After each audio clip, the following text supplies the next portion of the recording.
speak. Okay. Hi guys, sorry about that. I'd forgot I had the earphones plugged in.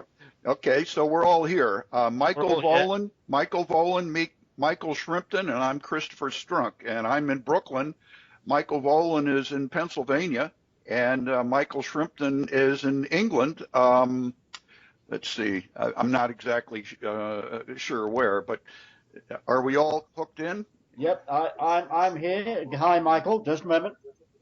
Yes, Michael. Hi, and I can hear everybody fine. My pleasure. Now, this is being recorded with the expectation that a major portion of it, or maybe all of it, will appear on the Obama. Where's Obama's birth certificate? Sometime this week or in the near future. Yep. Better known as WOBC Radio Network. It's fine. Greetings to all the listeners. Yes. I'd like to introduce Michael Shrimpton and I go back to a court case in 2014 where a state judge was willing at a certain point to take a expert testimony on the background on who Obama is regarding DNA testing, et cetera. And Michael did an affidavit and it was submitted, and we could not get him over to the United States. There was a blocking of a temporary visa so that he could testify. So, and that led to a series of events, and right before a court trial in which Mr. Shrimpton was involved with. And I guess I'm going to let you speak, Michael. Yes, I was indeed willing to testify as an expert witness in the case in which you were involved, Christopher, and I was blocked clearly on political grounds. It was perfectly clear that the CIA station were involved in London in the decision to refuse me a visa on completely specious grounds. The actual ground of refusal was that I might not be had not established that I was a genuine visitor. Well, that was just offensive nonsense. I have visited the United States many times since 1991, and have always returned, well before the expiry of my visa. So I was being treated a little bit like a Mexican who'd hopped across the border in a truck without a visa. Now, it's also right to say that I was involved in a bogus set of criminal proceedings in England following my being alerted in 2012 by Benjamin Fulford, who in turn had been passed intelligence by a source close to the Russian military intelligence, the GRU, that a nuclear weapon stolen from the Russian submarine Kursk had been smuggled into East London in advance of the Olympic Games, the intended target being the opening ceremony to be attended by Her Majesty the Queen, whose 90th birthday is today. And I passed that on in good faith to the Ministry of Defence. They destroyed the recording, destroyed the note of my briefing, and I was prosecuted maliciously on the basis of a made-up note, which was wholly inaccurate. Bits of it were accurate, but it was mostly garbled nonsense. And sent to prison for something I hadn't done. But that has now been referred to the Criminal Cases Review Commission, which deals with miscarriages of justice in England. That has a reputation of being the most independent part of the justice system. It's not thought to be controlled by the Cabinet Office, who control prosecutions in Britain, and also the police. And I'm hopeful that conviction will be overturned towards the end of this year. Well, that's good news. I had received your draft of the appeal paperwork from December. I think it was December 2014, which yes. I served on Donald Trump. Donald Trump has got that along with Stephen Forbes. They both have the package, and I've never published it. I've never published that. I'd like to get permission to actually publish that draft. Of course you may. And what I found interesting in the email that you used to send it over to Mr. Forbes and Mr. Trump and myself was the indication that the CIA had removed that weapon that you referred to, and there's a record in regards to that. Was it at the hospital Yes, strictly speaking, there were, in fact, it turned out there were two nuclear warheads. The original intelligence, which I'm sure came from Igor Sergin, who's now dead, sadly, but he was then the head of Russian military intelligence. The original intelligence was to the effect there was one weapon. It turned out that there was a backup weapon as well. There often is, and that backup weapon had been secreted in the Westfield Shopping Centre, which was a shopping mall being built alongside the Olympic Stadium. And in a classic failure of security, the Olympic Security Authority, who were a bunch of bureaucrats hopelessly out of their depth, concentrated all their efforts on the security of the stadium and wholly ignored the shopping mall being built next door. Of course, if you're going to attack an Olympic Games, you wouldn't put your nuclear device in the Olympic Stadium. You would put it in a nearby building with inadequate security. I understand it was actually secreted under concrete in a pillar. Very good place to hide a nuclear weapon. Once the first weapon had been discovered, of course, there was an intensive search of that part of London using muon scattering tomography and satellites. And you guys found the second warhead. It was recovered not strictly by the CIA, but by a nuclear emergency security team, a NEST team. I think they technically report to the Department of Energy rather than the CIA. Of course, if a NEST team flies out of the United States into the UK and recovers a missing Russian nuclear warhead, the CIA are going to know. I am quite sure the CIA station in London were fully involved in the recovery. Again, the Department of Energy works closely with the CIA on nuclear issues. Well, I'm glad you cleared that one up. It was. I think this was one paragraph in the email to Mr. Forbes, and that certainly straightens it out in my mind as to what happened. Well, I'm delighted Steve Forbes has a copy of the grounds. I like Steve Forbes. We have met. We met in London when he was running for president a long time ago. I haven't met Donald Trump. I'm looking forward to meeting him. I hope to get that opportunity, and I wish him well in his election campaign. He's rather a better man than his critics will acknowledge. I agree with you on that. I know that there's so much to talk about here. Perhaps we can sort of just summarize what, since we're going into a new election cycle, and we've got Ted Cruz, who actually revoked his Canadian citizenship about 16 months ago. Too late. A little bit too late, but nonetheless, he had run. He'd become the Solicitor General of Texas as a Canadian, and had not disclosed that to anybody. And I believe that's probably since he was at the time he became a citizen. At the time he became Solicitor General of Texas. I'll be corrected if I'm wrong, but I think he had already acquired his U.S. citizenship, and I suspect that to be a law officer in Texas, you only need to be a citizen of the United States. I don't think you have to be a natural-born citizen. That issue will be determined according to the Constitution of Texas, not the Constitution of the United States. It's not clear that his mother ever filed a consular statement when they returned to the United States, and that information is being blocked very suspiciously.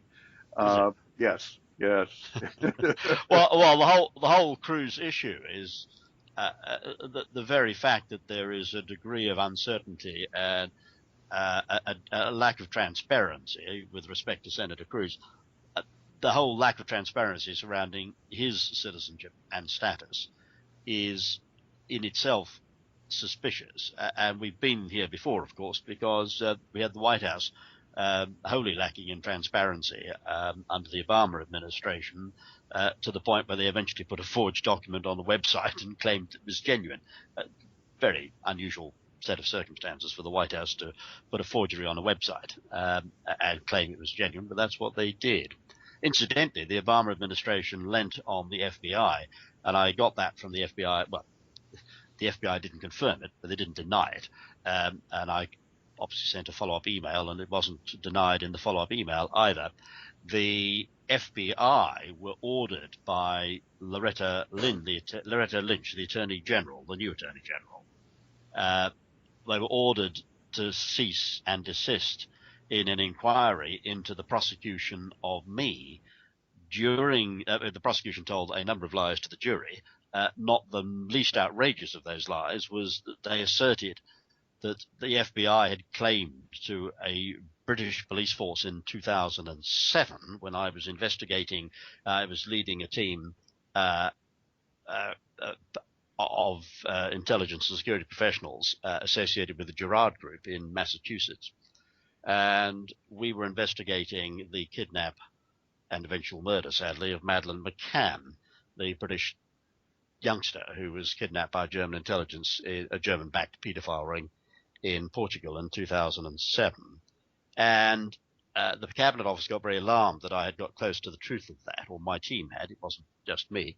And the Leicestershire police put up a witness to the jury who claimed, without naming the agent, that the FBI had told Leicestershire police in 2007 that I was, quotes, delusional and borderline insane, end of quotes. Well, that was simply not true. There was no such claim. That witness couldn't identify, I'm not going to name her, but because I'm sure she was put up to this. I don't think it's her fault. And she may have been making the statement to the jury in good faith. She seemed to be reading from a document which was never disclosed to the defence. Well, certainly there's no document disclosed to the defence that said that. And the Leicestershire police, I mean, there's no way the FBI would have made such a statement. If they had made such a statement, it would have been made by an agent in writing. There would be a record of it. The police have been unable to produce a recording of any interview with the FBI or telephone conversation. They can't name the agent involved. The whole thing is obvious nonsense. I called in the FBI. I think the prosecution the prosecution believed their own propaganda. They didn't believe I'd ever had any dealings with the FBI, which was crazy, because when they searched my flat and raided it, my apartment in England in 2012, they mounted an illegal raid on my flat without a warrant, which they needed, not least since I was a practicing lawyer at the time. They raided my flat and seized a whole bunch of stuff, including business cards from intelligence officers at the FBI. I've had dealings with the FBI going back, I can't remember when I first dealt with the FBI. It was probably 17 years ago. And I had supplied I was a human intelligence source for the FBI. I had supplied intelligence to a number of people, including the Arabian Peninsula unit of the Counterintelligence Division and the Washington Field Office. And there were business cards, from agents of, special agents from the FBI, from the Counterterrorism Division, several of them. And the prosecution was still claiming, he hasn't got any contacts with the FBI. He just happens to be in possession of a couple of FBI business cards. I think I can't remember, perhaps half a dozen business cards from various people the FBI had dealings with, mostly in the States. And the FBI commenced. I got through to the FBI. The prosecution gambled that I couldn't. Well, I did, and I got through to General Counsel's office. And they are very professional. General Counsel's office at FBI, very courteous. Of course, they would soon be able to establish who I was. I would have an FBI file as a human intelligence source. They would immediately realize from the fact that much of the intelligence I provided was, the classification level, the fact that they couldn't get into bits of the file would immediately tell them, whoa, this guy has not been just supplying us intelligence on low-level drug dealers or what have you. And they were very courteous, used to send me emails saying, "Dear Michael," much more courteous than the British prosecutors. And they commenced an inquiry, which was correct, because it was clearly, the British police and the British Crown Prosecution Service were dragging the good name of the FBI into the mud by making false assertions to the jury in open court, in public, on the record, about a false claim made that the FBI had never made about me, and which the FBI refused absolutely to back up. They hadn't consulted with the FBI before they made this claim. This thing was just put in front of the jury. There was no warning. And the administration then lent on the FBI and told them to can their investigation. Now, I know full well that the FBI treasure their political independence. They're not like British police forces who report to the Cabinet Office, who are very political. The FBI do not like political interference on their investigation. they're currently coming under political pressure not to indict Hillary Clinton. I know they're not happy about that, and I'm quite sure they weren't happy about being lent on by the Obama administration in my case. And I understand the orders came from high up the payroll at the White House. But Lynch has not been admonished for her activity in this particular instance? Not yet? No. No, I did pass it over to a friend of mine in Washington who used to be an Attorney General of the United States, and is not the only American law officer I've ever dealt with. And I'm hoping that he will be able to make, I've no doubt he's making private inquiries behind the scenes. I also tried to interest the House Intelligence Committee, but the chairman there, no offense intended, he doesn't seem to know much about intelligence, doesn't seem to know who's who in the intelligence world, and a little bit out of his depth. I suspect he probably could do with being replaced. How about Dianne Feinstein? I can see. Dianne Feinstein? She's in the Senate. The Senate, right, yeah. Yeah, this is I went through to the House Committee. I don't have a lot of confidence in Dianne Feinstein. I've never met her, but she's a Democrat, obviously. I don't think it would be right to say that she is a fully paid up member of Michael's fan club. And I'm not a fully paid up member of her fan club either. Right. Well, I am known to the Senate Select Committee on Intelligence. I mean, I've been to the Hill and I've briefed in the Senate Select Committee on Intelligence. Not every English barrister can say that, or suspended barrister. You had mentioned that when they raided your apartment without a warrant, they took your materials. It's my understanding they took the draft to your book, Spyhunter. Is that true? Oh, yes, they took the draft of Spyhunter. The Cabinet Office had no grounds to suppress the book. Everything in the book is there's bound to be some mistakes in the book. You can't write a 700-page intelligence text and not get something wrong somewhere in the book. There's bound to be an error in the book, and if it's drawn to my attention in good faith, and I'm persuaded there is in fact an error, then I will amend it in future editions. In fact, since the book has been published, nobody has sought to correct any statement of fact in the book. The German government are not denying, for example, that Edward Heath was a German agent. The American government are not denying that Dwight Eisenhower was a German agent. The British government are not denying that Harold Wilson was a German agent. No statement in the book has been officially denied or contradicted. No intelligence agency or government or private individual has come to me and said, I think this fact is wrong and you should correct it. I think the accuracy level of the book is probably 99%, which in intelligence terms is way beyond what most intelligence agencies can produce. And I am confident that the intention all along was to suppress publication of the book. All they did was to delay it. They seized the transcript. They seized all my backup copies because they for a year and a half, right? About a year and a half. Right? Well, I would say it took another. It was eventually published in the spring of 2014, but the book was not ready for publication. What they seized was a draft. It had just gone out for. It had gone out to the first publisher. The first intended publisher was the United States Naval Institute. I was then a member. Know the USNI very well. I visited them in Annapolis. In fact, I was driven to Annapolis by a friend in a Rolls-Royce stretched limousine that used to belong to the French aviation magnate Marcel Dassault, still had the bullet holes in it from when the Germans tried to murder him. And we rolled up at Annapolis in this white Rolls-Royce stretched limo with the British and American flags flying from posts at the front of the car. We were treated. We got very courteous treatment at Annapolis. We were allowed to park the Rolls-Royce right outside the USNI offices, which you don't normally get to do. We were almost swept through the gate. I'm not even sure we didn't get a salute from one of the Marines. But I think one or two people in Annapolis may recall that visit. I knew the then CEO of USNI. Was a very nice Marine Major General.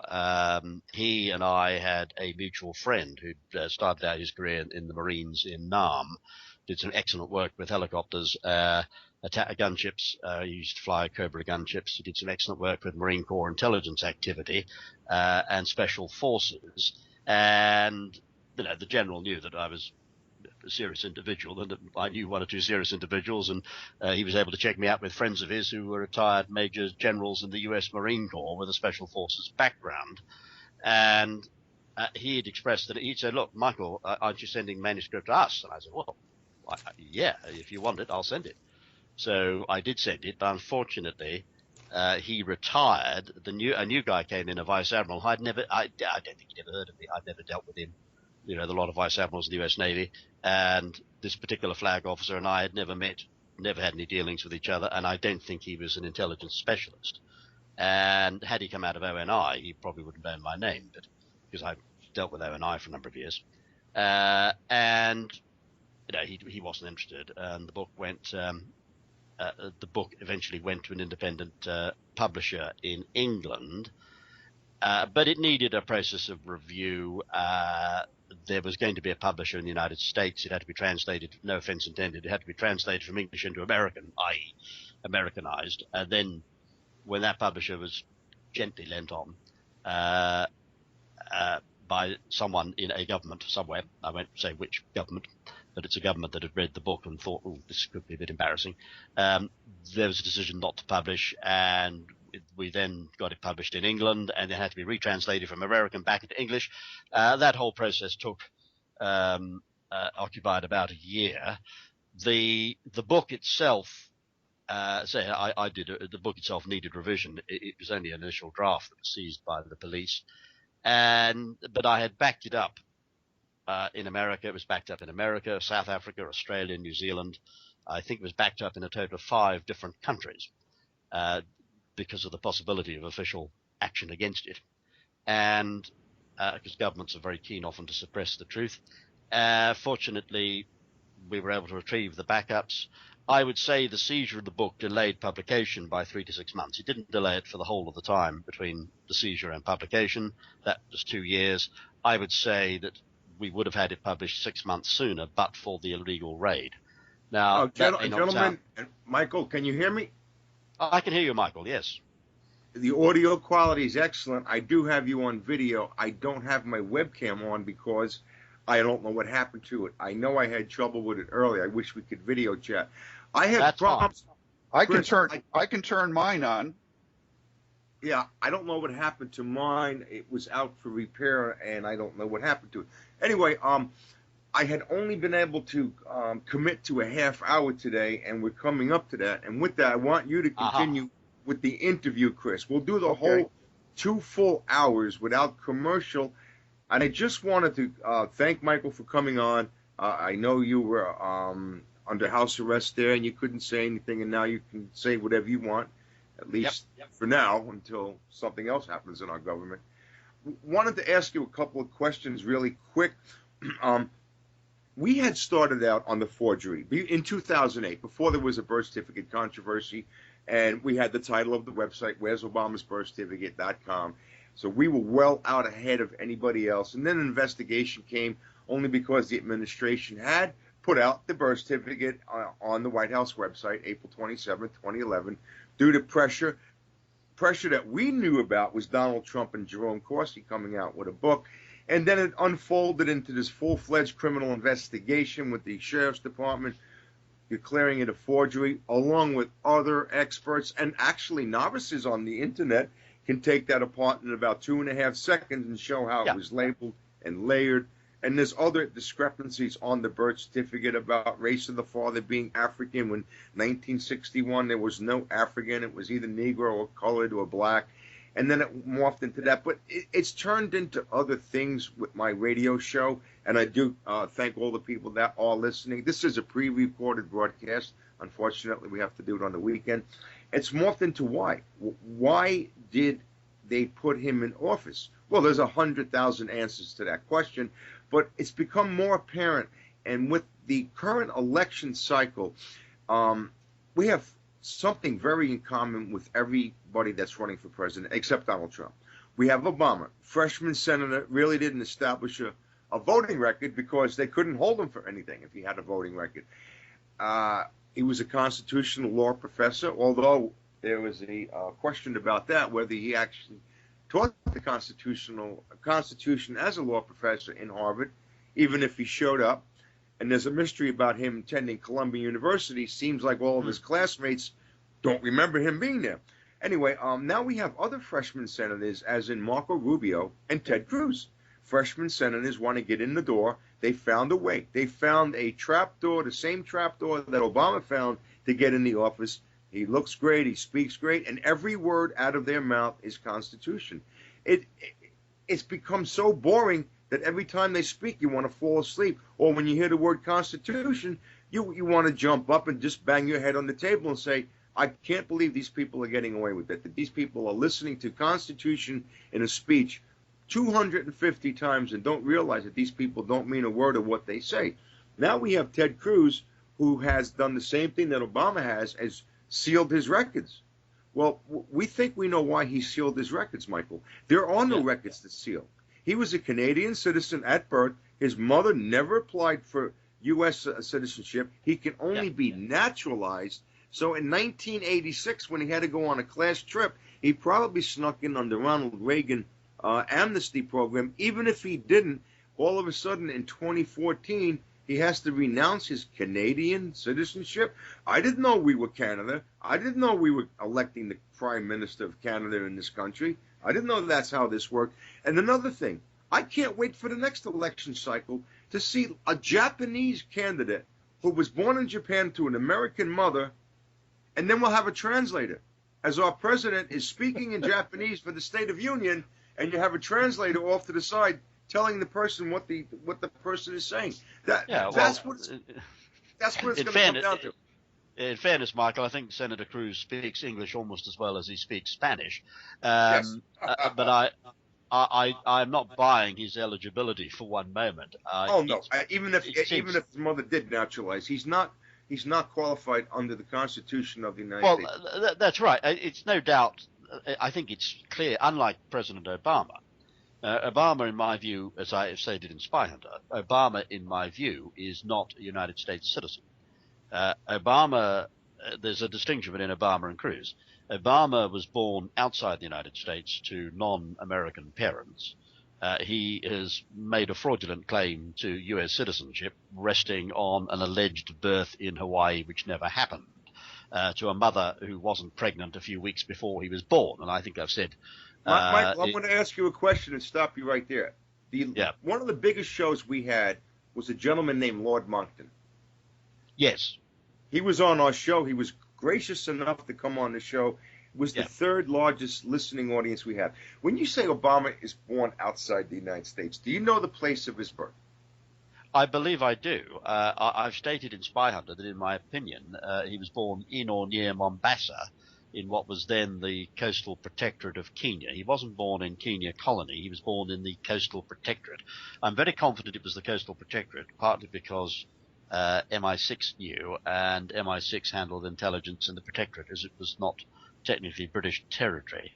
It was part of the territory of the Sultanate of Zanzibar.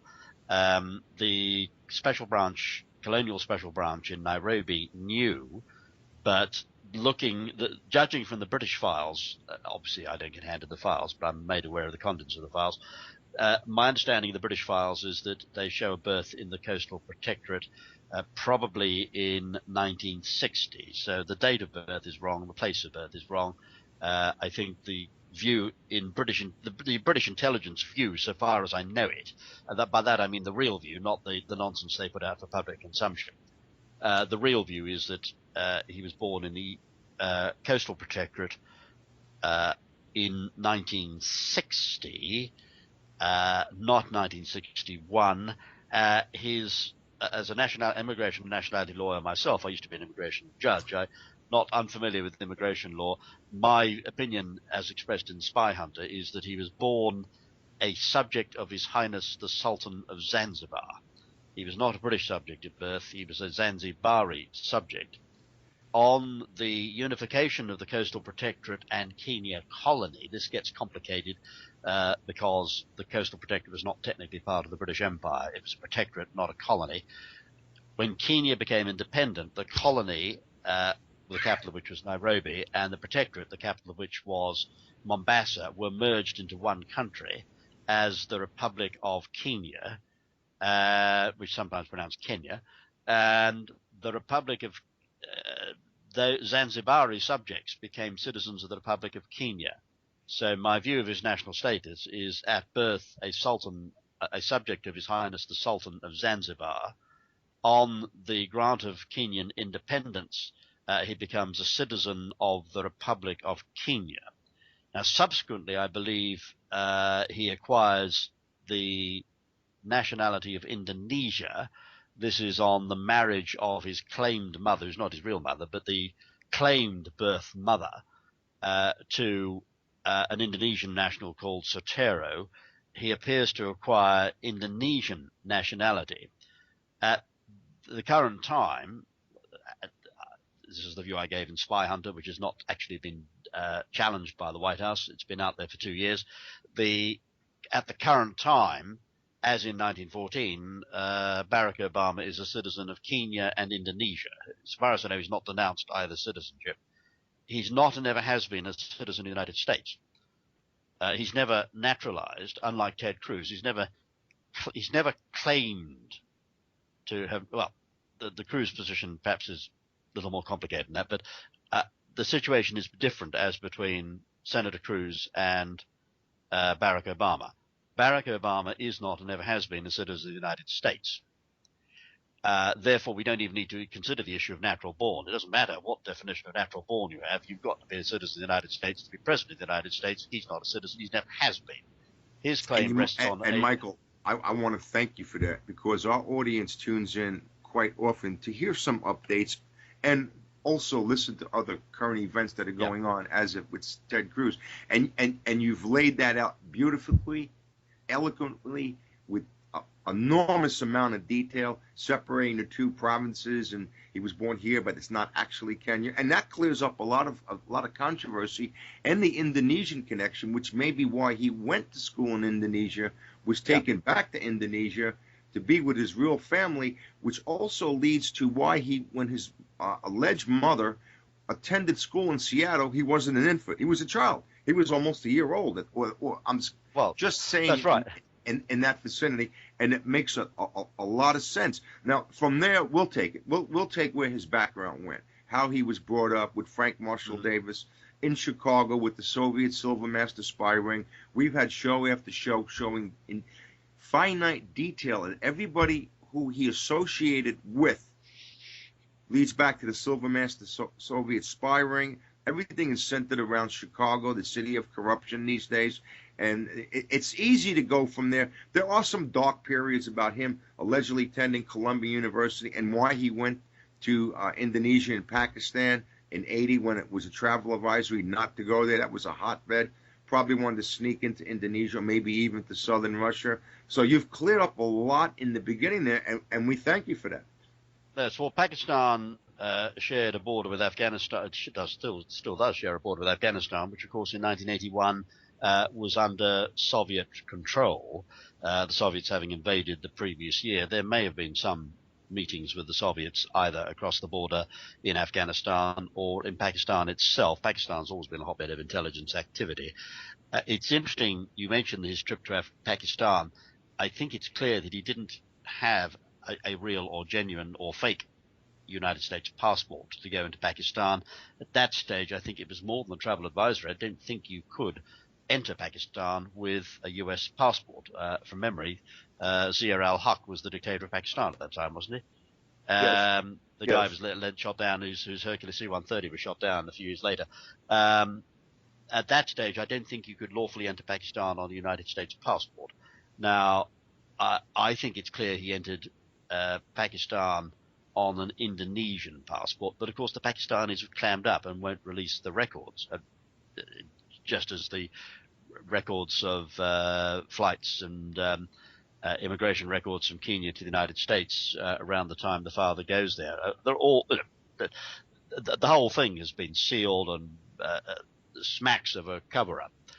My view is that he probably entered Indonesia on an Indonesian passport. He probably had a right to Indonesian nationality through his stepfather or the possibly adopted father, Soetoro. It looks as though there was some form of legal adoption in Indonesia, which would give him a right which would automatically make him an Indonesian citizen. So my guess is he entered Indonesia on an Indonesian passport, and he probably entered Pakistan on passport facilities granted by the Republic of Indonesia. What is absolutely clear is that he is not a United States citizen and never has been, and therefore can't possibly qualify under Article 2 of the United States Constitution to be a citizen in the United States. Indeed, he wasn't even eligible to be a United States senator. I don't think there was a problem with him being a state senator in Illinois. I've been looking at this issue for some time. He came on the radar with British intelligence. Well, obviously he came on the radar of British intelligence because his father was on the British intelligence radar in 1960 because of the father's terrorist connections with the Mau Mau terrorist organization. But the possibility of Obama becoming president was being floated at a time when he was a state senator, and it became a talking point in intelligence circles when he was a state senator. There was a guy who's claiming his father, who was in fact a Mau Mau gun runner, was claiming to be a goat herd in Kenya, who wasn't in fact a United States citizen, was a state senator and had ambitions to enter the United States Senate and possibly become president. And the whole issue of his citizenship was gone into pretty thoroughly then. He may not even have been eligible to be a state senator in Illinois. I remember looking it up, and it seemed a little bit, the requirements to be a state senator were a little bit unclear. Whether he was eligible or whether he wasn't, it's absolutely clear that he couldn't be a United States senator because he wasn't a citizen of the United States. You have to be an American citizen to be an American senator. You don't have to be natural born, but you do have to be a U.S. citizen. And he was never qualified, obviously, to be president of the United States, having been born outside the United States to a non-American father and a non-U.S. citizen mother. On any view, even the most generous view of natural-born citizen, a foreign citizen, subject of a foreign prince, neither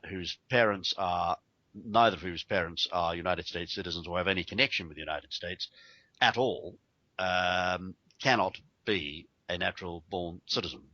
Senator Cruz is different. I think Senator Cruz is clearly a U.S. citizen, unlike Obama. He is clearly eligible. I'm not querying his eligibility to be a senator of the United States. I think Cruz is eligible to be a United States senator. He is not, in my view, eligible to be a United States president because he is not natural born. To argue that point about being a senator, and we actually have people working with the Secretary of State from the state of Texas. We have an application. We're going over it, what it takes, what are the requirements to run for United States Senator from Texas, whether you have to be a citizen. And at that time, he had dual citizenship for the most part, and I believe he had complete citizenship of Canada. Like I said, he sealed his records, but there's no records to seal. And Michael, one final question before I'm going to let Chris take over the rest of the show is one of the things that keeps coming up in my mind is everybody knows. You have MIA, you have KGB, you have the Chinese military, you have everybody. They know he's crooked, Obama, and they know that he's not eligible, and they know his background. Could they use this as a weapon? Are they blackmailing him? Of course they are. Yes, I thought so. There's no doubt. I mean, the British government has used it in negotiations with the United States. Obama is on his way to England on Friday, and I'm sure there's an implicit threat that if he doesn't do what the British government want, then the British government might go public on his birth records. The British government have had a hold over Obama from the time he became president, and I'm well aware that has been used. It's totally improper, but that's the way the Cabinet Office work, and the Cabinet Office control our government. Britain is not a functioning democracy. The government is run from the Cabinet Office because the Cabinet Office has so much blackmail material on politicians because the Cabinet Office is penetrated by German intelligence, and German intelligence have a telephone tapping centre in London which taps MPs' telephones, judges' telephones, civil servants' telephones, and the Germans have a huge amount of blackmail material on key people in London. So in practice, the British government doesn't work democratically. The Cabinet Office have made free use of the intelligence advantage that we have by virtue of Obama's birth in a British protectorate in negotiations with the White House. The other countries, the Chinese, obviously they know the Chinese, Pakistan is pretty much a Chinese client state. The Chinese would know what passport he entered Pakistan on. They would have his ISI file and no doubt have talked to the Germans. Chinese and Germans are very close. The British files would have gone into Peking. via GO2 in London, DVD Munich, then into Peking. So they probably went London, Munich, London, Dachau, Peking. The Chinese almost certainly got access to the British files, probably got photocopies of them or scanned copies these days. And I have no doubt the Chinese have used it. It's perfectly clear the Chinese have had leverage over Obama since the guy became president. And I've no doubt the French are well informed on this. I don't think the Germans clearly know. Every major intelligence agency in the world would know that Obama was not born in Hawaii. And of course, once the CIA know, the CIA know, the Russians are going to know because of the problems of penetration. Snowden, I believe that was one of the things which Snowden took to Moscow when he entered into those negotiations in Hong Kong with the SVR, very nice people, the Russian External Intelligence Agency. They're not like the KGB, they're much nicer than the KGB. The SVR, that was one of the things that Snowden was able to take to the Russians, giving Putin a hold over Obama. So that's the way international politics work. It's not what you know, it's not who you know, it's what you know on whom. That's right. And Michael, America. I'd like to thank you at this point. I'm going to have to leave right now. I have a prior commitment. The show does run for 2 hours. I can guarantee you this. If we were live, and I may bring you back on, I may do a special weekend show, my switchboard would be out of control. We have call screeners. Everybody has to get screened. We have a chat room, a lively chat room where questions are fed to us over a chat room connection. And I can guarantee you that my audience would be just buzzing right now. I would be absolutely happy to do a telephone phone in. I think if I'm looking at I've got a nice picture of what looks to be Arizona. Are you from Arizona? No, I'm not. Actually, my connection with Arizona is I happen to know the Sheriff's Department and Mike Zullo, and that's how I got. Yes. Oh, he's good. Mike is good people. Yes. So say hi to Mike next time you talk to him. Say hi to Mike from Mike. Well, and Sharon Rondeau also. I know you've been in contact with Miss Rondeau from the email. Yes, that name rings a bell. And I'm rather fond of the state of Arizona. I've driven right across Arizona. I-10 goes across Arizona, doesn't it? Sure, it does. Yes, it does. Yeah, I've driven clean across the whole state of Arizona. There you go. Yes, I've actually been from Arizona on Amtrak too. The Sunset Limited goes to Arizona. Yes, it does actually. I've driven Arizona many times. I was in Phoenix every weekend for almost 10 and a half straight years, but now I've changed my schedule. I will be back in Phoenix shortly. We just had Mike Zullo on. He was gracious to come on for an entire 2 hours. It's archived on the site there. Chris can send you the link. Well, he's good people. I must confess I've never visited Phoenix. I visited Tucson. I once paid a courtesy call on the DEA in Tucson. Oh, if you've been to Tucson, you've been to Phoenix. It's the same difference. It's about 90 miles from each other. Phoenix is a bigger metropolitan area, metropolis, larger population. Phoenix really never developed over the last 20 years or so. Very authentic-looking Southwest. I'll put it to you that way. A lot of adobe colors. And I hear good things about Phoenix. Yeah. Well, Phoenix has now become a melting pot and the crossroads for immigration, drugs, smuggling, prostitution. When you get to Phoenix, it's which way am I going to go? North? West? It's a crossroads. Certainly not south, because south would be towards Mexico. It's a crossroads. I do know the DEA boys in Arizona are pretty busy. Yes, and Sheriff Joe is under fire. He's been under fire for the almost 30 years that he's been in office, because when he incarcerates a prisoner, you don't get to watch the channel on TV you want to watch. You watch the cooking channel. You don't get to wear fancy clothes. You get to wear county-issued pink underwear. And guess what? When you're locked up in Sheriff Joe's jail, you have to go to work. Yeah, well, that's fair. I mean, I'd rather be in an English jail than Sheriff Joe's jail, but he's good people, Sheriff Joe. But then he only locks up the guilty. He doesn't lock up the innocent. Right. And that's he's a good lawman. He's a good lawman. Michael, make sure you get to plug your site, any blogs you want to give the audience out, and I'll let Chris take over the rest of the recording. And when we get done, we'll refine it, tweak it, and maybe send it for your approval first, and then kick it back, and we'll put it on the air sometime next week. Outstanding. And I'd like to thank you. Thank you, Michael. Okay, Chris, take over the rest of the show. Thank you. All right, you bet, and I'll be in touch. Yes, Michael, I'd like to get a bigger overview of Spyhunter, and it's not well known. It's on Amazon, but Correct. I'd like to get an overview. Yes. Yeah, Chris, can I just break into the recording just a minute because I need to organise my dinner. A small domestic task needs to be performed. Okay. Can you give me 30 seconds? Just Sure.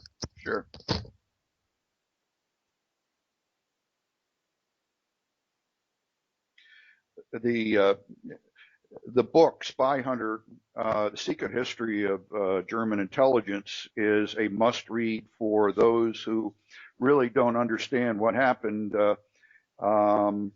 before the Battle of the Bulge, and the understanding that Martin Bormann, etc., were involved in transferring all of their functions through Madrid and out of Germany so that they could survive, and was involved in transfer of gold and command and control functions, which into Spain, and then ended up in Argentina through the paperclip program through the Juan Perón government, and involved the absorption through Reinhard Gehlen of the German intelligence functions of the Abwehr into the OSS, which became the CIA, and that Gehlen became a general in the CIA, and that's Otto Skorzeny, who was an essential function of the stay-behind network. Right. Sorry about that.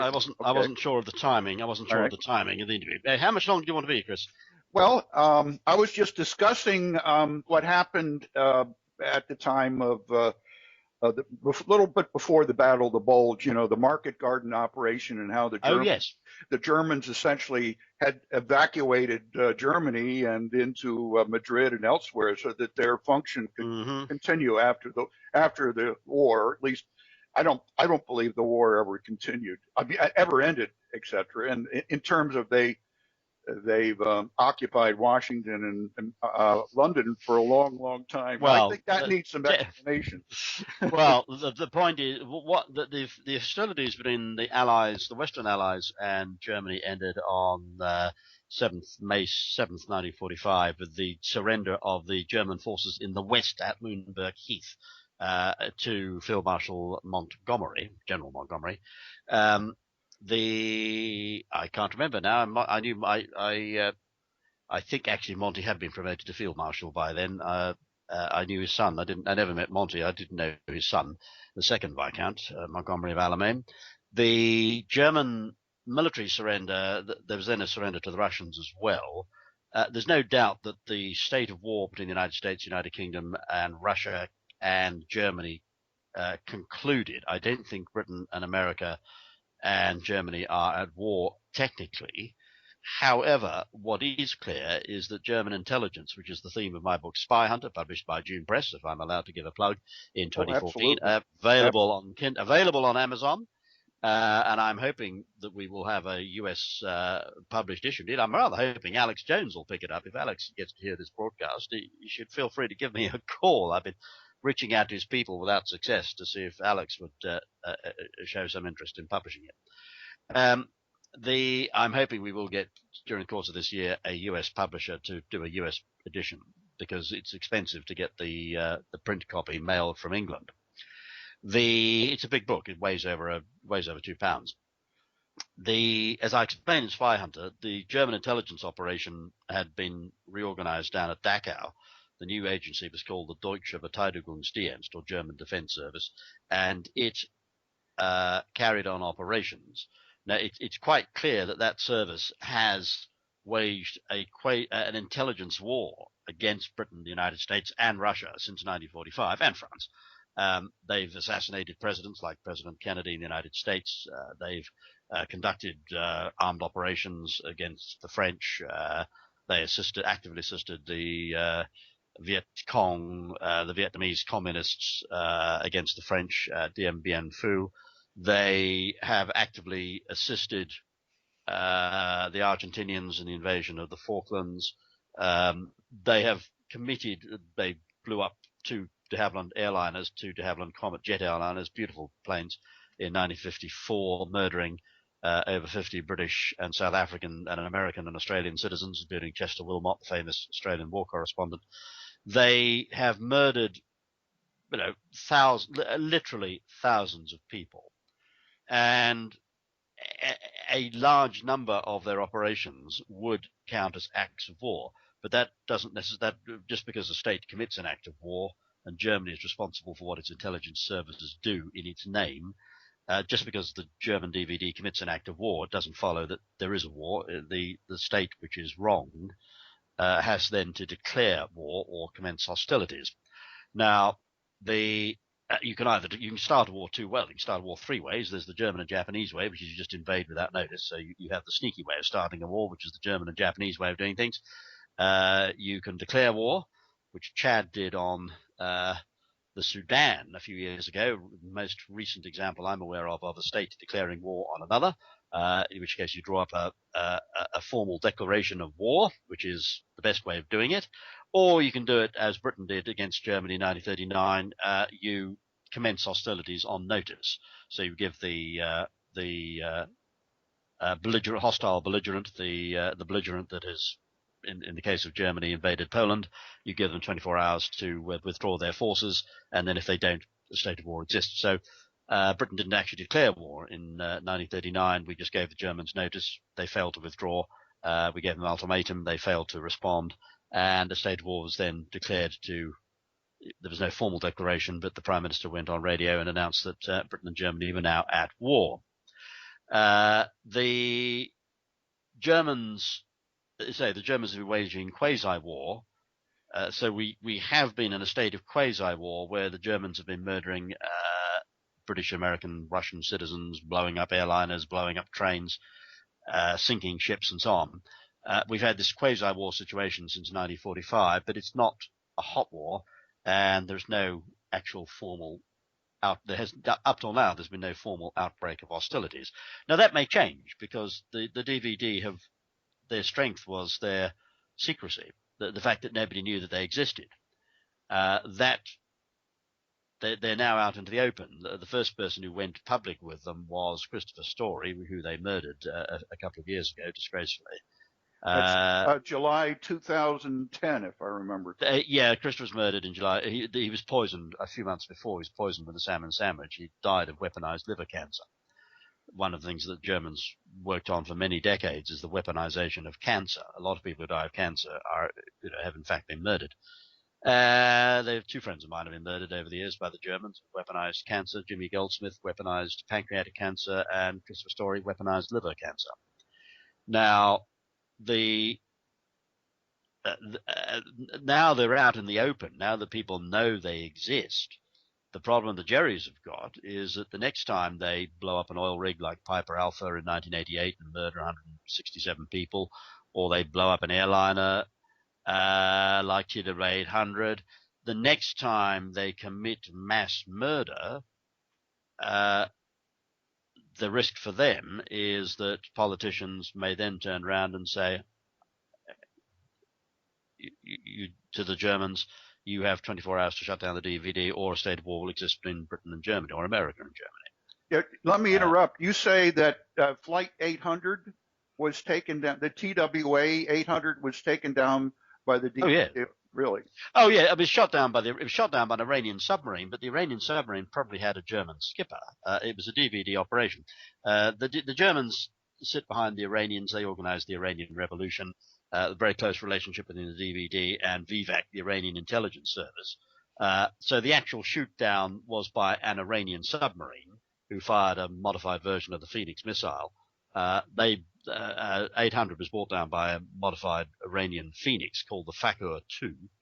But the Germans supplied the technology. So the Iranians couldn't have done it without German technical help.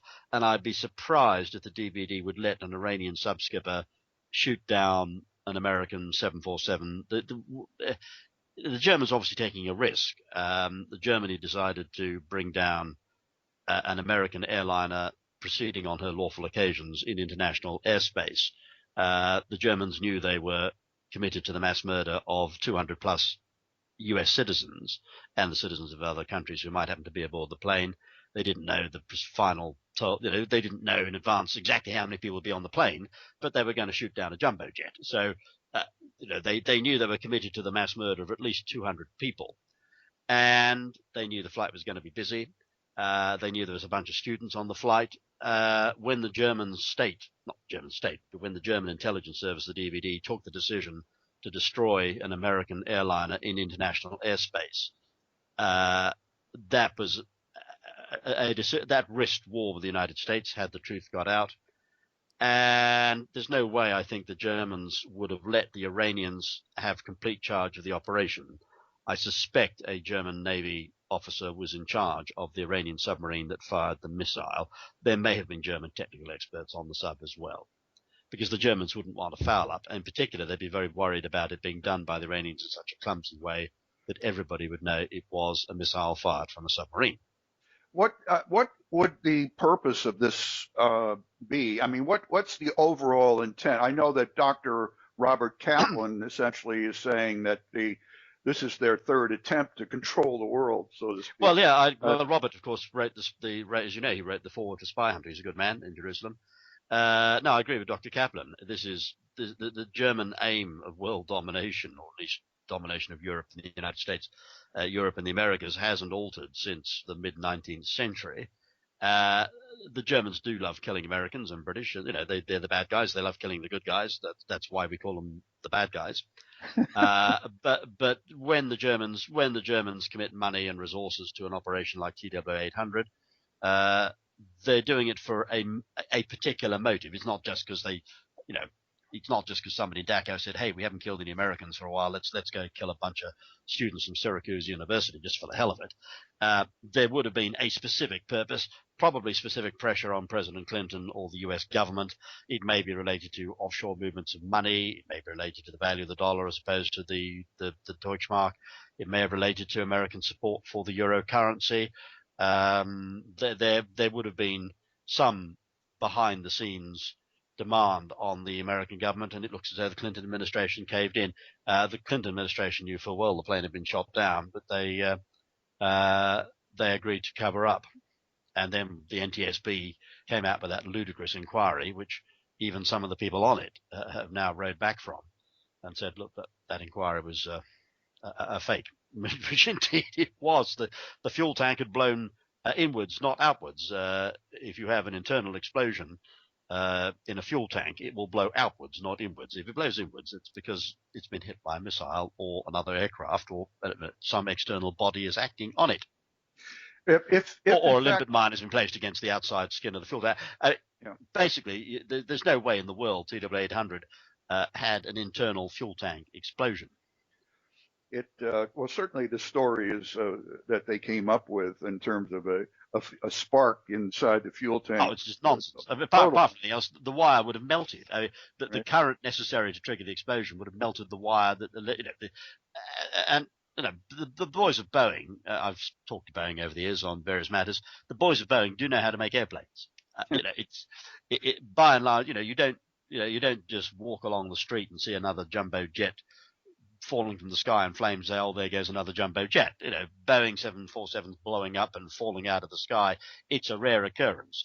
Normally, when it happens, it's because somebody has made it happen with a missile or a bomb. Boeing know how to make airplanes, and TWA knew how to maintain them. They may not have maintained them. 800 was an old plane. She had about, 80, I haven't been a while since I worked on 800. I think she had 80,000 plus hours on the airframe. It was an old airframe. It was an old Dash 200 from memory. Might have been a 100. It was certainly an old airframe. So it wasn't in the best of states. And the wiring, a little bit frayed in parts, no doubt. But so it was a Boeing-built plane. Boeing knew how to design and build airplanes, and TWA knew how to maintain and fly them. It didn't crash because of any failing on the part of either Boeing or TWA. The question on the financial threat, that the Clinton administration got rid of the Glass-Steagall provisions that was a firewall between commercial and investment banking. And as a result of that, the trust accounts that were set up to guarantee our government securities were essentially commingled, and with the investment, the exchange stabilization fund for investment banks, and it ends up that whole mess goes into the whole derivative mess, and they're essentially maybe this is your area of expertise, if my understanding is correct, right? Yeah. Repeal. You're right, Christopher. Repeal of Glass-Steagall was a long-term German aim. The Germans were very upset when Glass-Steagall came in. The Germans wanted Glass-Steagall repealed. There's no doubt that there was German pressure on the Clinton administration. But, of course, they had all sorts of stuff on the Clintons, which made it very difficult for President Clinton to stand up to the Jerrys. They had stuff on Mrs. Clinton as well. In practice, it would be very difficult for Bill Clinton to have stood up to the Germans. Apart from anything else, the Germans knew who Bill Clinton's real father was. Well, it certainly wasn't Mr. Clinton. Well, I've heard stories about who his real father was. I don't know if you feel at ease to state it, but it was one of the Arkansas Rockefellers. That's what I heard too. Yeah, he's a Rockefeller. Yeah, that's why he became president. I mean, he was backed by a faction of the DVD. All American presidential elections, the Germans interfere. The Germans do not believe in democracy; they never have, and the Germans will always interfere in British and American elections, Canadian elections, you name it. The Germans are backing certain candidates in this election. I won't say which ones they're backing. All I'll say is not Donald Trump.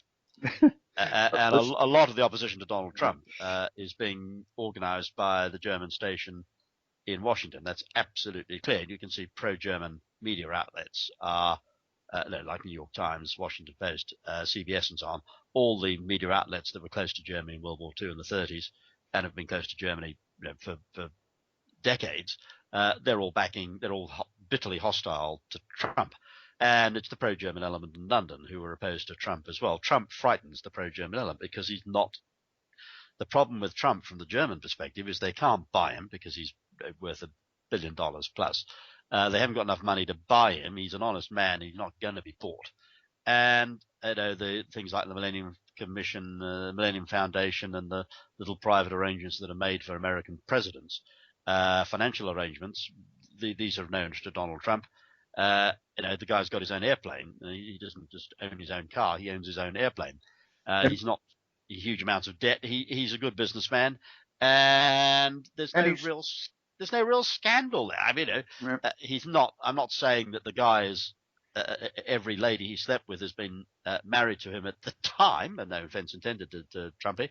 But there's no scandal. There's nothing there that's going to cause people to not vote for him. Indeed, the more they bring out about his private life, the more people are inclined to vote for him. He's a character, and he's enjoyed himself. Well, fine. I'm all in favor of people enjoying themselves.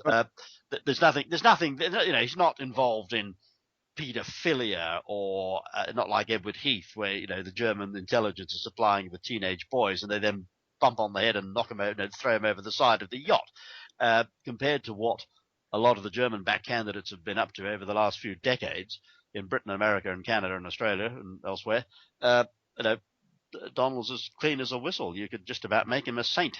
What I find interesting, I was down near his building near 40 Wall Street, and what I looked into his businesses, none of them are publicly traded. They're all, in other words, you can't raid the companies through public trading. So no, the Germans have got no leverage on Trump, and of course Trump is promising to revitalize the American economy and to pay down American debt, and that's panicking the Germans and the Chinese. Trump understands that China's economic advance is at an American expense. The policy of the Clinton and the Obama administrations has been and Bush senior administration from 88 to 92 was to build up China at the expense of America. if Hillary Clinton becomes president, then China's economic advance will continue and America's economic decline will continue. And the two are interrelated because you guys are bankrolling the Chinese by buying Chinese exports.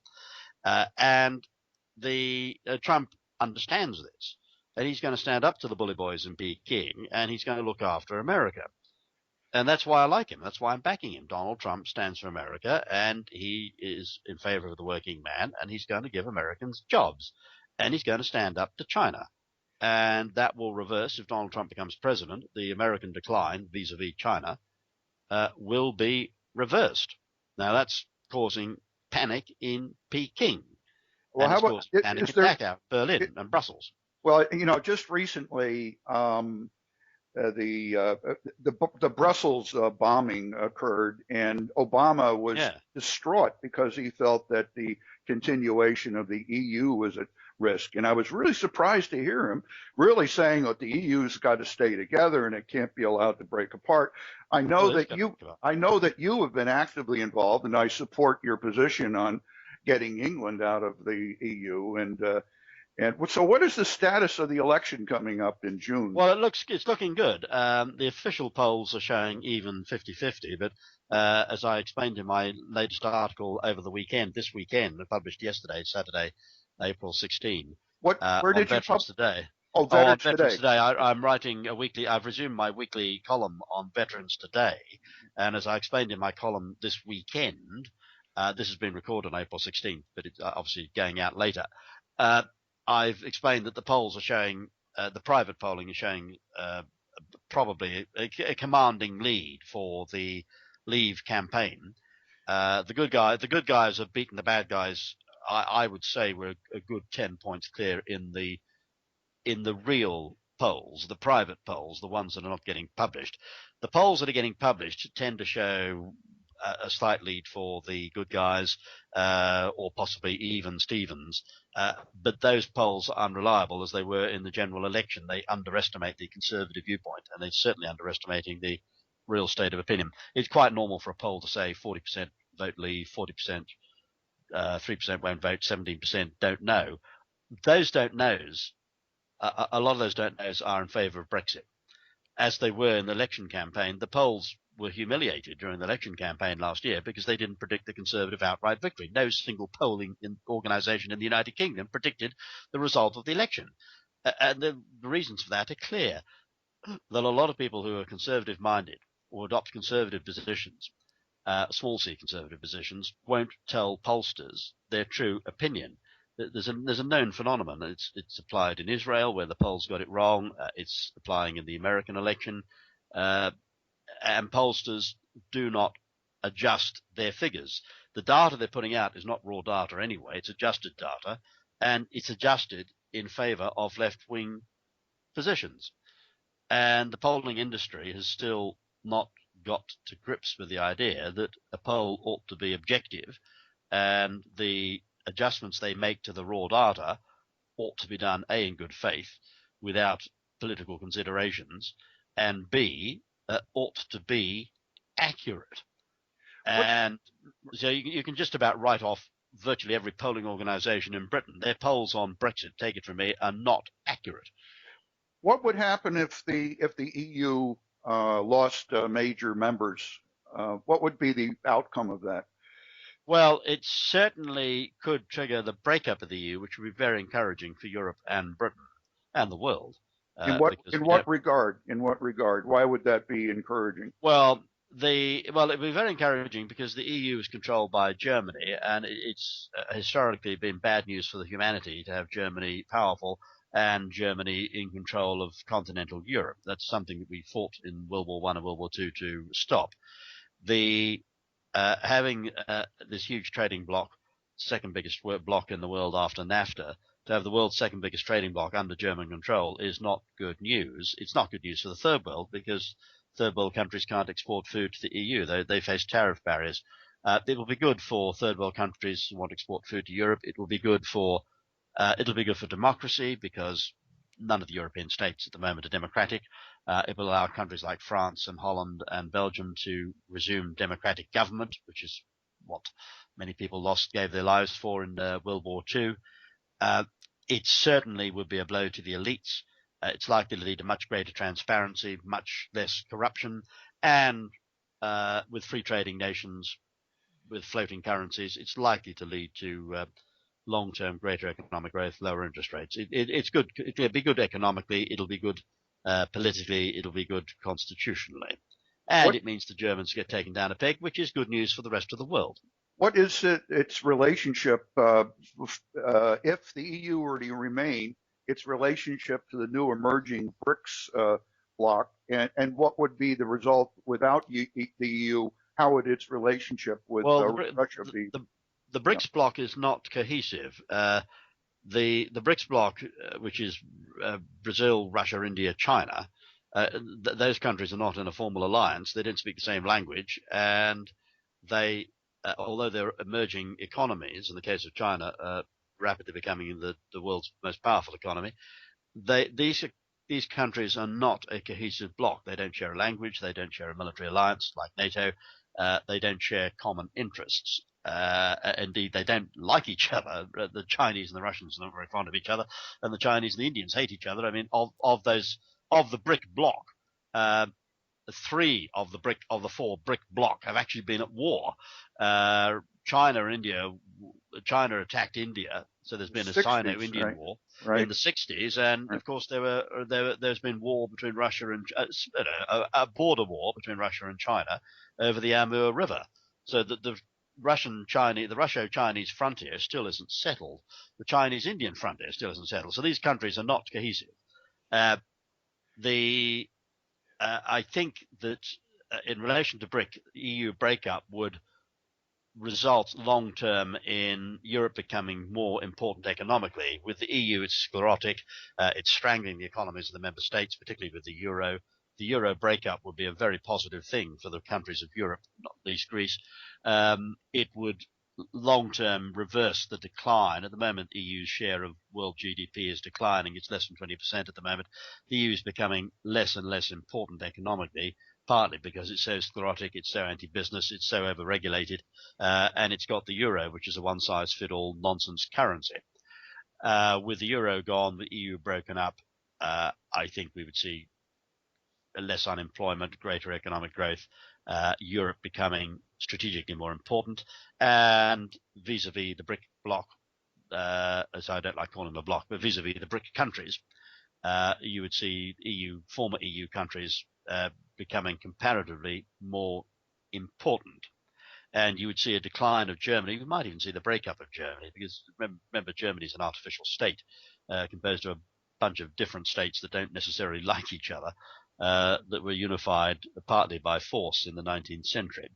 I mean, it's like Bavaria and the yes. I mean, there's a fault line. There's a deep fault line in Germany.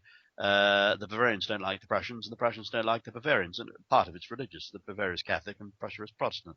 It's certainly possible to foresee the breakup of Germany, which would be a very, very positive development for humanity, because that would lead to the breakup of German intelligence and would lead to a lot less murder, starvation, the disasters in the world. It would lead to a much happier, more prosperous, more outward-looking, more democratic, more transparent world that was more focused on, moving humanity forward, space exploration, developments in medicine and science. At the moment, far too much of the world's scientific effort is,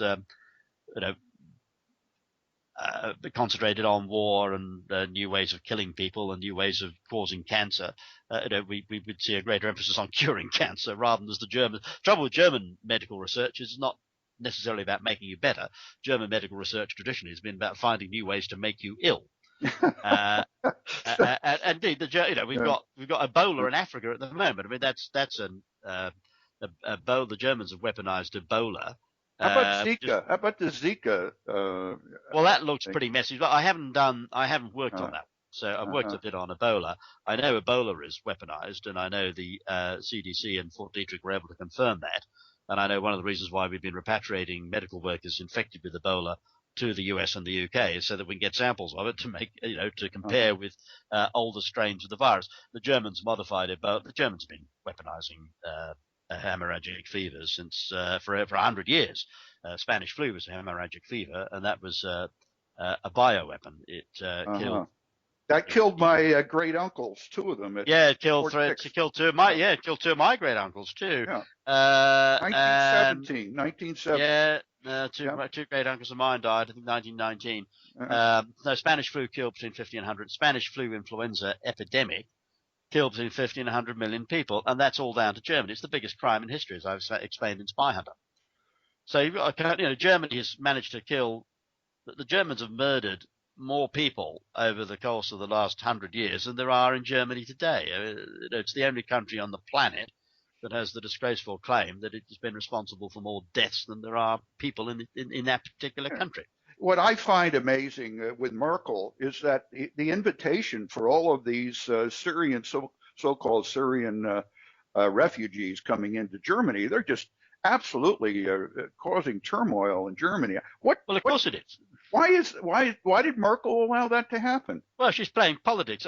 She knows full well. Spyhunter may have had something to do with it, because I expose in Spyhunter I expose Sani al-Banna, the founder of the Muslim Brotherhood, as a German agent, and I exposed the Ba'ath Party in Syria and Iraq as German sponsored. It's basically an Arab fascist party. It was a spin-off of the Nazi Party, and I've exposed the Syrian regime as essentially German controlled. They are, and Merkel may have been thinking, oh, gee, there's a possibility that the Western publics will become aware of what's going on. I know Western governments are aware of what's going on, and that may have been part of her thinking. I don't know.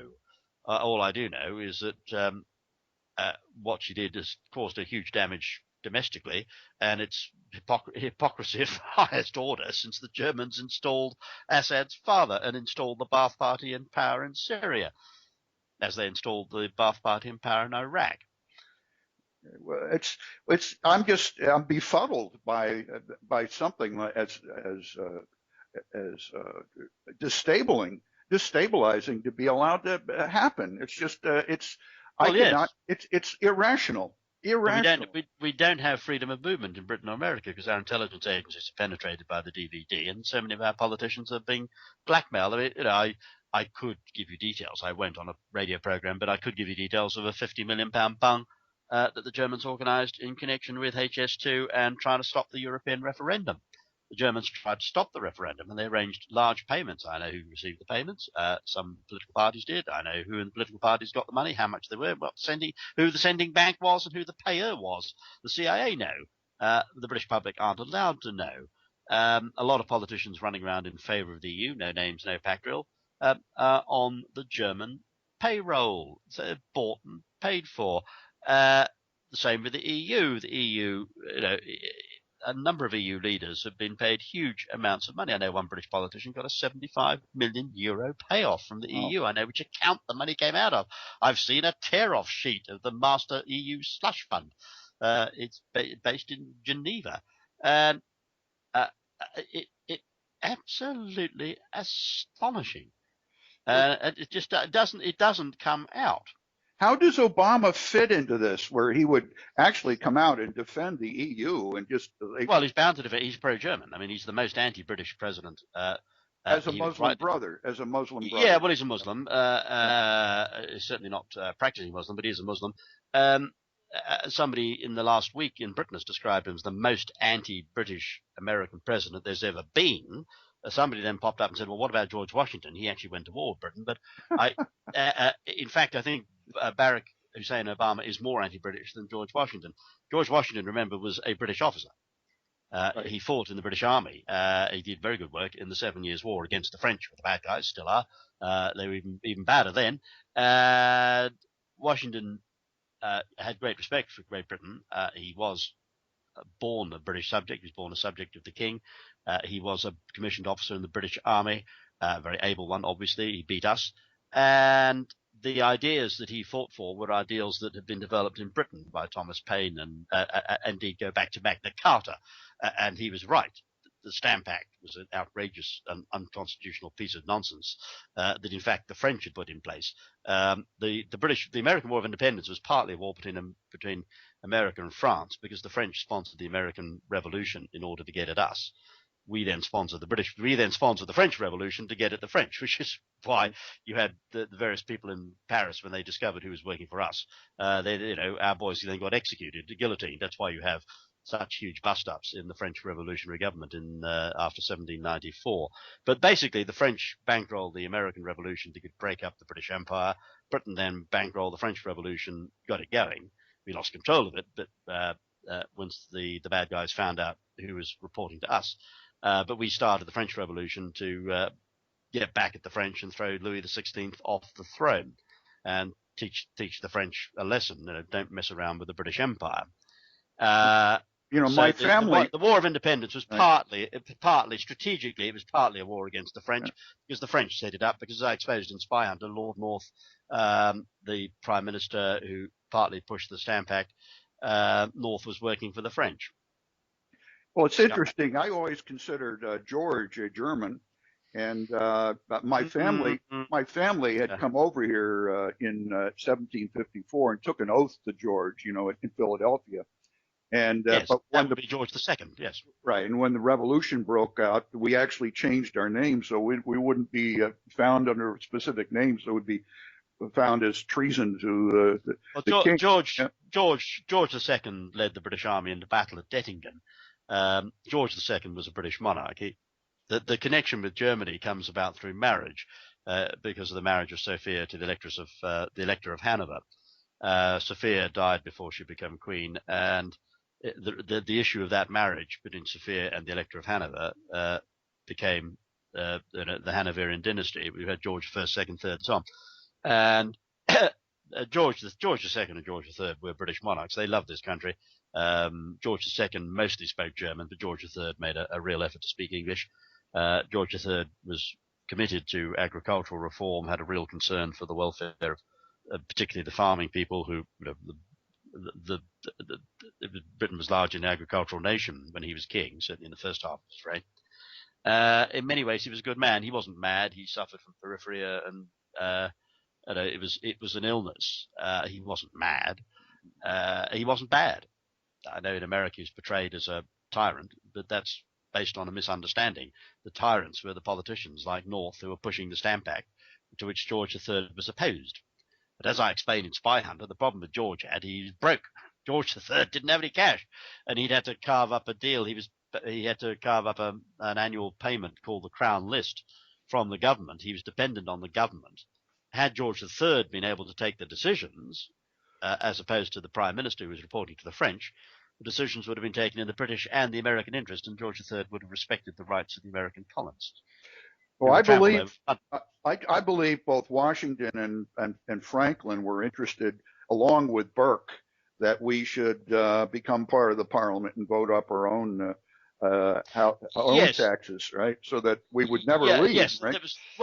There was certainly war was not the only option. Virginia, by the time of the Revolution, by the time of the American Revolution, Virginia was arguably had achieved Dominion status, and there should have been no interference by the British Parliament at all in Virginia's internal affairs. That was clearly unconstitutional. In relation to the rest of the colonies, again, it was an improper, it might not be unconstitutional, but it was certainly an improper interference by Parliament in their internal affairs. They all had elected legislatures, and the stamp tax should never, ever have been imposed from London.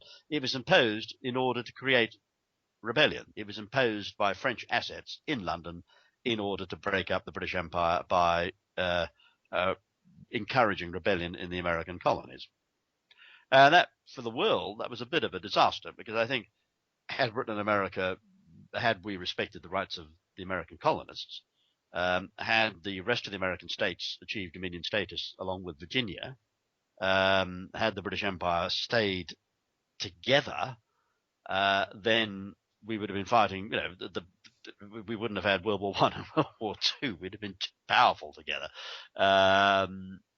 Driving a wedge between Britain and America, which the French were successfully able to do in the 1770s, was a disaster, not just for Britain and America. It was a disaster for the world. And we still haven't lived it down. Well, yeah, there are still differences. You guys play baseball, we play cricket, but and you'd say tomato, and we say tomato. But no, the two countries eventually resumed working together in 1917. Technically, we resumed working together, as I explained in Spyhunter, during the American Civil War, because we respected the U.S. Constitution and we backed the North and rejected overtures from the South. The South was backed by Germany, or Prussia. Which is interesting. They actually were part of the design of their military operations. The Germans were inside. Of course, yeah. Of course, the Prussians, the South was controlled from Prussia. The South was effectively a Prussian client. The Confederated States of America were effectively a Prussian client state. The Prussian aim, Prussia becomes Germany in 1871, but the mergers with other countries, but Prussia dominates the German Empire.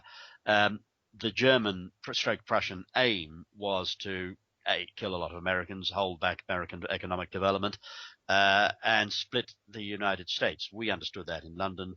Lincoln understood that. One of the reasons why the Germans arranged for his assassination, or the Prussian Secret Service arranged for his assassination, and Prussia was anti-America, wanted to hold America back. London understood that, and London and Lincoln reached an understanding whereby we did not back the South, although the South wanted us to back them, and we rejected all overtures from the South, and we stayed out of the war. By staying out of the war, we allowed the North to win. Had the British Empire, then the most powerful, the world's only superpower in 1861, had the British Empire gone into the Civil War on the side of the South, which is what Jefferson Davis wanted, then we would be able to blockade the North, and there would either have to be in practice there would have been an accommodation. My understanding is that the Tsar of Russia had actually stationed his fleet in New York Harbor in 1863, and that the cost for doing that was actually arranged by Seward in the exchange of Alaska, where we rather than saying, "Hey, we'll pay for your fleet," we bought this frozen piece of land up. Yeah, that was a good deal. I mean, right, I've been to Alaska, lovely place and full of oil. There's not just seals up in Alaska. There's a lot of oil and energy. It's a wonderful state, wonderful people there. No, that was a good deal buying Alaska. That was the best buy. That was the best buy since Jack Daniels had their last Christmas sale. That was a very good buy. But we did the right thing. We respected America's freedom to conduct her own affairs. We respected the U.S. Constitution, and we understood that a divided America was not a good thing. So we did the right thing by staying out of the Civil War and letting the North win. And that is the real start. That's the real start of the rapprochement between Britain and the United States. It goes back. The foundations of the 1917 alliance go back to 1861. Well, certainly the Russians have played a very important role here with us. I don't think we've ever been at war with the Russians per se. And no, American Russia never. No, that's an interesting point. American Britain have been to war, of course, in 1812, 1814, when you guys invaded Canada. I know you guys say that Canada invaded you, but that's not the view in London. The American Britain have been to war. American Russia have never actually, despite the Cold War, America and Russia have never been at war. Now, American and Russian forces have been in combat, but it's always been unofficial. There were one or two little incidents involving submarines in the Cold War in the Barents Sea. So, yes, there have been incidents where US and Russian men of war have been engaged in actual combat and collisions and so on. But these have all been entirely hushed up and unofficial. They weren't strictly acts of war. But I know for a fact, Michael, that I have family members who are special forces who have actually trained with the Spetsnaz, and that's within the last 10 years. Yes, Russia. There's a definite rapprochement on offer between Russia, London, and Washington. The Russians see themselves as a Western country. They're a Christian country. Putin himself is quite close to the Patriarch in Moscow. The Orthodox Church is gaining greater influence in Russia. The Russians are basically the good guys. I like the Russians. I've been allies. Yeah. We're allies. Yeah. I've been looking at the International Covenant of Civil and Political Rights, and I've studied that because it was not adopted entirely, except with reservations, both in 1982 by the Canadians. They had reservations as to the first 23 provisions. And the articles, we also did the same article reservations in 92 under the Bush administration, where they were not self-actuating. But what's interesting is the Russian Constitution actually makes the duty of all public officers to defend human and citizen rights as part of their duty, which is very interesting. It's one of the best constitutions I've read. It really is. Can I just have a break? I need a quick domestic break for 30 seconds. Okay. Sure. Just to, again, put the rest of my dinner in the oven. Just a moment. Okay. Right. The issue really of how Obama and let's say the New World Order versus state nationalism. I divide things into secular government versus theocratic forms of government, and that we have a secular form of government, and that the people are under God, and the government is in service of the people, and not the other way around. The theocratic forms of government are the other way around, where the government is under God and the people are under the government. And that seems to be the theocratic structure really is what we're fighting. And Obama is very much part of that theocratic Sharia law form of government, as I see Ted Cruz as a dominionist who believes in a theocratic type of governance. And it's not openly discussed. But Michael, I'm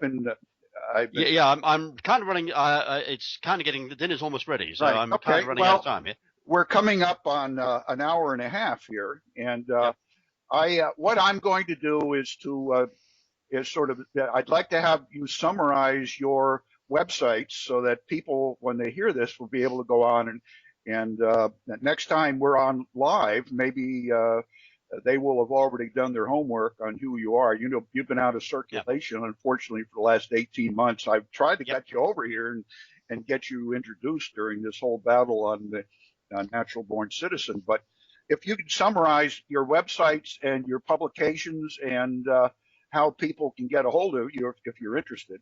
And Well, my main book is Spyhunter, which is a 700-page intelligence text. It's the secret history of German intelligence, and it's published by June Press in England. It's available from June Press, who have a website, junepress.com. That's June as in the month. And it's also available via Amazon. You can get it in a print copy or a Kindle copy. Kindle's cheaper. I'm afraid it's about 800 pages in Kindle. It's probably just a little bit too long for a Kindle book, but it's a lot cheaper, and if you've got a Kindle reader, obviously a lot easier to read than it's a lot cheaper than getting the print copy sent over from England. I'm hoping that we'll have arrangements with an American publisher during the course of 2016, and I also write a weekly intelligence and political column on www.veteranstoday.com, and that's under my own name. The editor-in-chief there is Gordon Duff, ex-Marine Corps intelligence activity, a very nice man, not unknown to the CIA. That's what I hear. Yeah. Well, I thank you very much for coming on. It's been a while My pleasure. Since you've been. I don't know if you've been interviewed since February. I have. No, I've had a couple of. No, I've had the British government gag was effectively lifted. I was on license for 6 months after my release from prison in August. And the probation service wouldn't permit me to speak. I needed their consent to do media interviews. They refused all approaches. So there was effectively a gag imposed by the probation service, which reports to the Cabinet Office, but like all parts of the British government. But that gag was lifted in February, and I've done, I suppose this is my fourth or fifth interview since the lifting of the gag. Well, I am now exercising my right of freedom of speech. And we're very happy to have you on. And I assure listeners I shall continue to be uncontroversial. Well, okay, very good. So I'll be in touch, and we'll make an arrangement for the next broadcast. Assuming the Germans don't whack me in the next few weeks, I look forward to being on the show again. Very good. Thank you very much. Okay. Thank you. Bye-bye. Bye.